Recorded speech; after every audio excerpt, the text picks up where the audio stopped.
50 kVA single-phase pole-mounted transformer was delivered to Canada in 2025. The rated power of the transformer is 50 kVA with ONAN cooling. The high voltage is 2.4 kV. The low voltage is 0.6 kV. They formed a vector group of E6, designed for resilience across key applications, including dense urban neighborhoods, expansive agricultural feeders, and critical commercial power supply.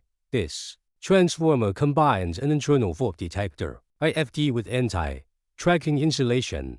The IFD provides predictive intelligence to shift maintenance from reactive to proactive, reducing outage times, while the ANSI tracking hashing ensures unwavering performance in polluted or high-humidity areas.